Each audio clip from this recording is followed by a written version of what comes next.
Hello and welcome to Vitality, Women Leading Audaciously. Today, my honored guest is Sarah Treadway, CEO.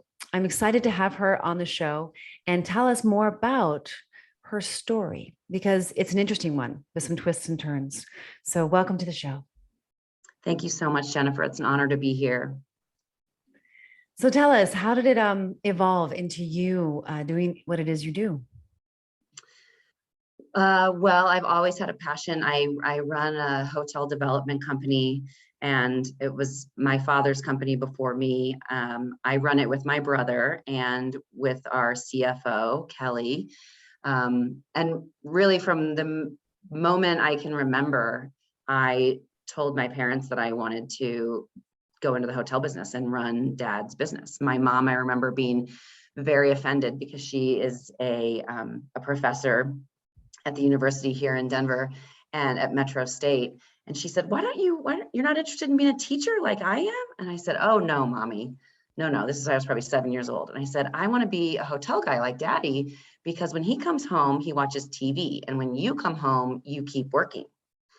And I laugh at that story because now that I am a mom and I'm in the hotel business, I realized that actually just moms keep working when they come home. It's that wasn't really a teacher thing. Yeah, it wasn't a teacher thing. It was more of a mom thing. So yeah. That's some unusual clarity for a 7-year-old. I mean, I too had a lot of clarity at 7, but not so much about my career, but about my lifestyle choices. I remember coming home and like, Mommy, I'm going to be vegetarian. She's like, why? Yeah. Like, what's the point? I'm like, meat makes me feel sick. You know, it wasn't because of the animals per se at that time, but it was just so interesting how the clarity that 7-year-olds can have. Mm-hmm. It's really, really fascinating. And so you're the youngest, you said, right? I am. I'm the youngest. I have 2 older brothers, one of whom came back and started working at the company a couple of years after I did, Eric, my brother. And we are now co-CEOs, and he runs the financial side of the business, and I'm also the president of the company, so I run the operations. And I wouldn't do it without him. It's a wonderful partnership. That's nice. Yeah, it's great. Family businesses are wonderful, and you also talk about them it's business at Thanksgiving dinner, it's business on Saturday night, but that's also what's great about it. And then we have an older brother, my oldest brother, Alex. He's not in our business, but he's a developer in Washington State. Oh, okay, interesting. So you guys are in that, kind of tangible asset, part of the industry. I'm curious to know about if you got the formations that you needed to, or like did your vision kind of wane and wax over the years, but based on people's expectations of you or you of yourself or even society? Absolutely. There were certainly times. So on June 3rd, 2016, my predecessor, who was a non-family member CEO, had been running our company for 27 years. I was working at the company as a vice president, but she was the CEO of the company. June 3rd, 2016, she resigned out of the blue. And I remember the date very specifically because on June 5th, 2016, I gave birth to my second son. So and those next few weeks were very pivotal for me. And we started the conversations with, okay, well, we need to, start a search and figure out who we're going to hire to run the company, because I have this little baby now.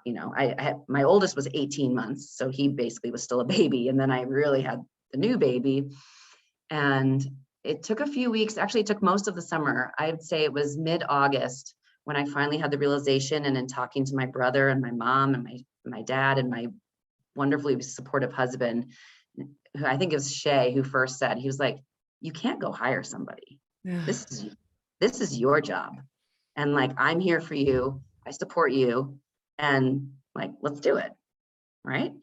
And I was so unsure of the decision. I remember thinking that the team that we had, 600 employees at the time, wouldn't, they'd think I got it because my dad owned the company, that sort of thing. And when Eric and I made the announcement that I was going to take over as president, there was this huge relief from the whole company, like, "Oh, this is the direction that we want. This is the direction that we need." And I just needed the confidence to take it, Yeah. right? Yeah. Instead of assume it had to be somebody else. And now my son's 5.5. So we've been riding it. The last 2 years have been extremely difficult for our business. I'm sure. As I'm sure you've read on the news, the hotel business has been hit pretty hard through COVID. But again, we've been able to do some really amazing things that made it work for all of a sudden a mom who had 2 nannies and 4 children who went to school to run a company. All of a sudden, all the kids are home. Nannies are not essential workers, so they don't want to come to work anymore. And I'm trying to run the company. My husband is a high-powered executive, and we took a step back and bought an RV in May of 2020. And my husband said, "I can do my job anywhere now because there's no more traveling. You can't do your job because you can't go see your teams and you're taking care of all these kids. So we're going to buy an RV and we're going to drive around the country and visit all of your hotels and all of your team members, and we'll make it work." And it was, as like a woman running a company who's also a mother and a wife, it was the most supportive and wonderful experience. We dragged our kids 6,000 miles around the country I for love it. 8 weeks, and they did laundry in the hotels. They stripped their own sheets. They, learned what a laundry chute was like. And we took them to the zoo in every city and that sort of thing. And Such a great education. I it mean, was, it's incredible. What an incredible trip. What a great idea. oh, it Awesome. was awesome. And then it was wonderful for me to be able to do that outreach with my team, right? All these people we'd gone from 600-ish employees to 83, running 6 full service hotels. And so the pressure that was on those team members was incredible. And to go and visit and share my family with them and be able to eat a meal with each of those team members and just say thank you is an experience that I'll never forget. COVID has been tough, but there have been some really wonderful things that we've done because of it. Sounds like it. Yeah. What an incredible story that is also just for you as a family to remember. My daughter's father was supposed to take over his father's company. And there was just so much packed into that in terms of expectations, new generation versus an older generation. So I'm sure, there's something about your family and the way they function and their and accepting and demanding, it sounds like also your leadership that shows a lot of trust and care and respect. Oh, absolutely. It was my father's company, but absolutely my mother was a part of it, even though she had her 30-year career as a professor. But when you own your company and it's a family business, everyone's involved. And my brother, who's my co-CEO, there was a lot of trust there too, right? We were faced with this decision. My dad's giving up the reins. He's not going to be the chairman of the board anymore. It's going to be one of us. And all this trust from my brother as well, because he never asked to be the president. He just, and he said, "It's got to be you." Well, I think there's something about your presence, about your belief, your confidence, you said, but there's a difference between anointed leaders and appointed leaders and owning it, when you are an anointed leader, which it sounds like you are. What does that say to you? I don't know, actually. What does that mean to you? It makes me very humble.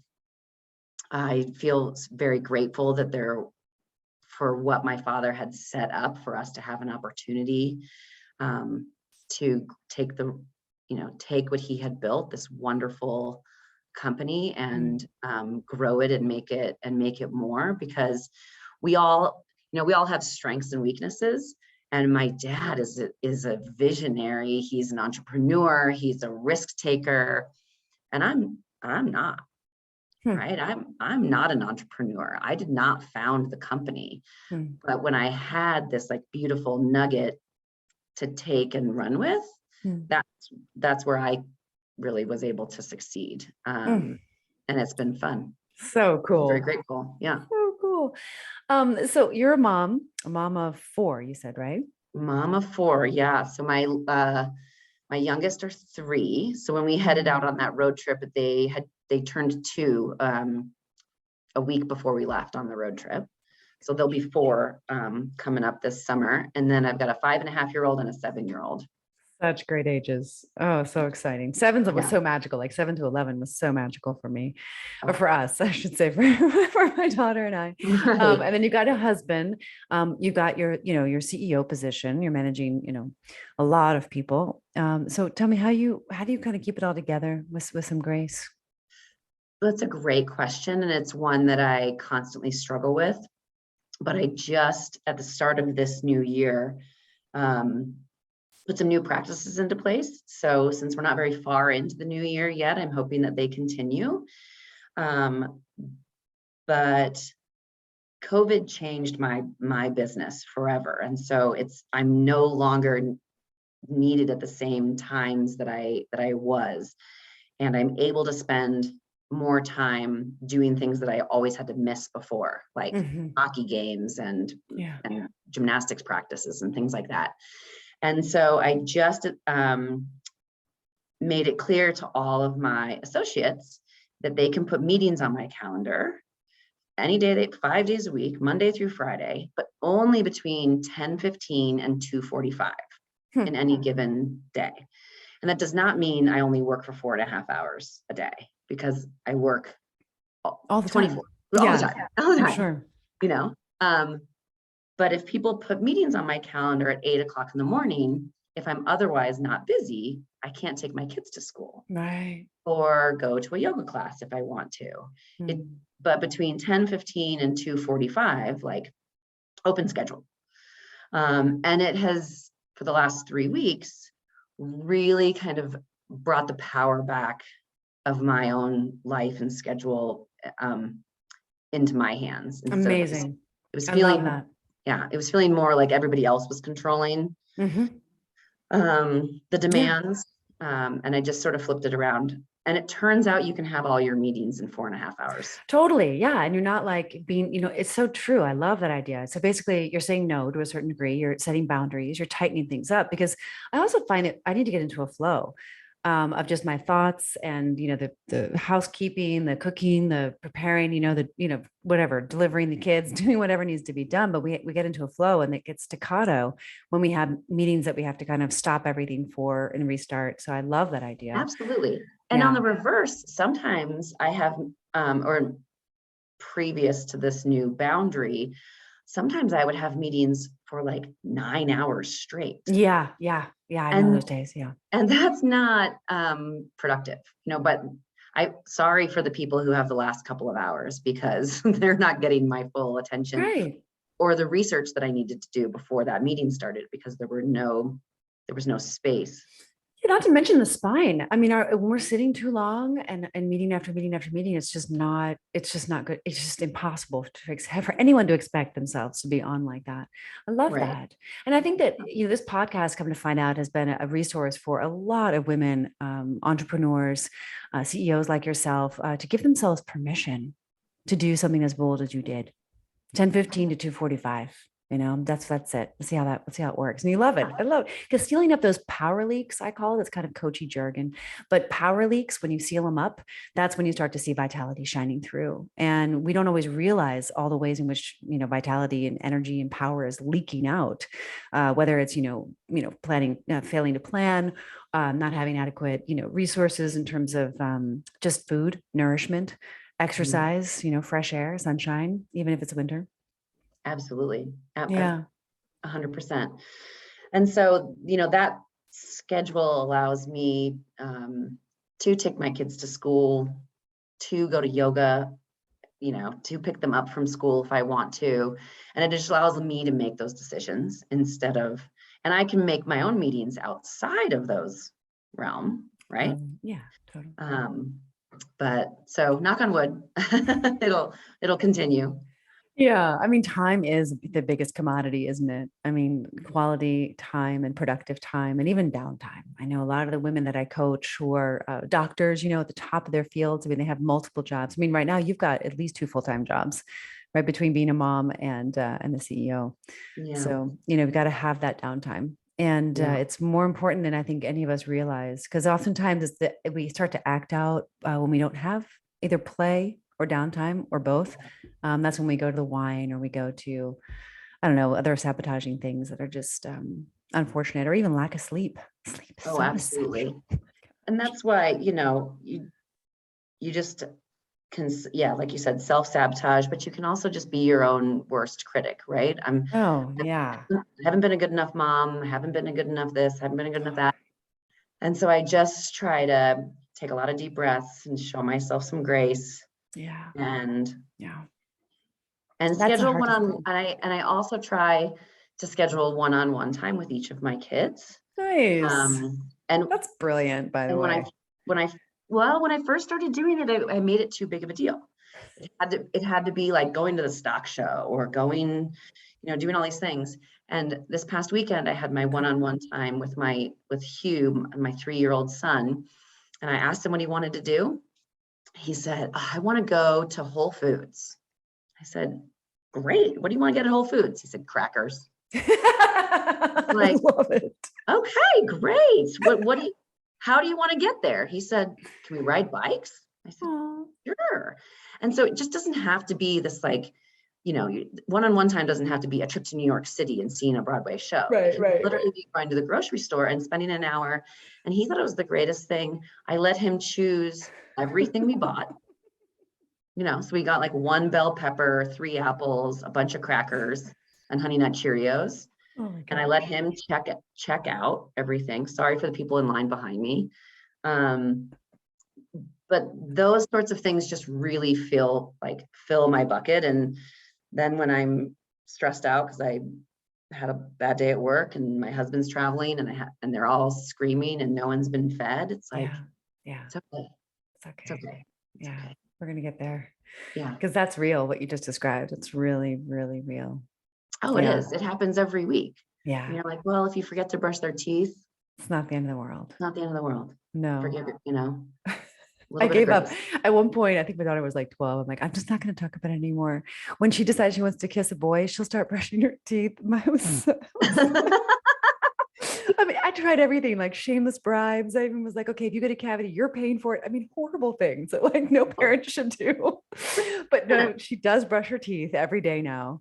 But my Isn't goodness, it it funny? took so long. Okay, so I go ahead. oh, go ahead.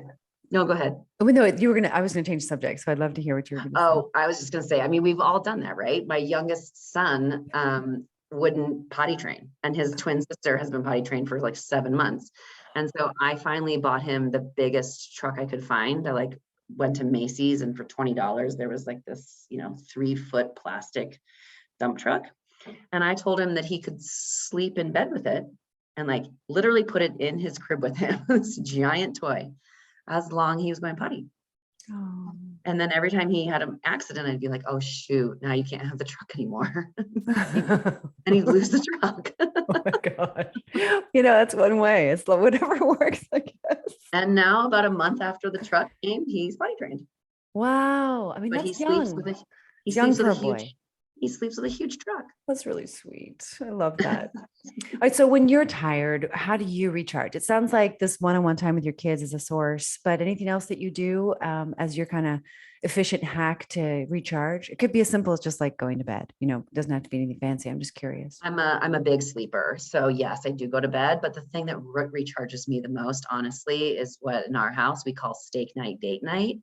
And that is Friday nights. My husband is always home from his business trips, and we don't get baby, like we take care of the kids. We stay home, but we buy nice steaks and a nice bottle of wine. My husband's a great cook, and we like, put the kids to bed and then make a fun dinner and are just together. And that really recharges me. I love that. That's so Steak, beautiful. steak night, date night. Yeah, you're the first woman that's mentioned something like that. So I really appreciate that. And That's if you don't really eat meat, special. that's okay. You can have something that you can have Yeah, mushroom have a night. portobello mushroom. Yeah, Yeah, yeah, portobello mushroom night. whatever. Yeah, yeah. But I think what you're talking about is just like you guys make it special, and you have this like mutually, loving, caring, fun night you guys get to look forward to all week. It's We really do. And the kids important. know about it too, because they'll be like, is it a date night? And they get panicked. And they get panicked about date nights because date nights means we're going out. And I'll say, no, no, no, it's steak night, date night. And they're like, oh, perfect. So you're putting me to bed. Like, love steak. Everybody loves steak night, date night. That's so sweet. So beautiful. You are such an inspiration of a woman who can have it all and Oh, have these really strong values, and stand in the face of difficulty, and just with such a solid foundation and clarity and hope. So just you've been a real source of inspiration. Any last words of wisdom you'd like to leave our listeners with? well, I would just say, Jennifer, that like what you just said is very complimentary and I really appreciate it. And I would want to say to all the women out there that imposter syndrome is real. And I often, on a daily basis, think, you know, things enter my mind. I'm not good enough, or this wasn't good enough, and you feel like an imposter. And I, we all do that, and we need to figure out ways to combat those feelings because you are strong and you can do it and you deserve what you have and more. And so don't let that imposter syndrome, don't listen to it. We all have to remember. You have to remember. Thank you. Yeah. Thank you for that. Oh, it's been a pleasure. Be well. Thank you so much, Jennifer.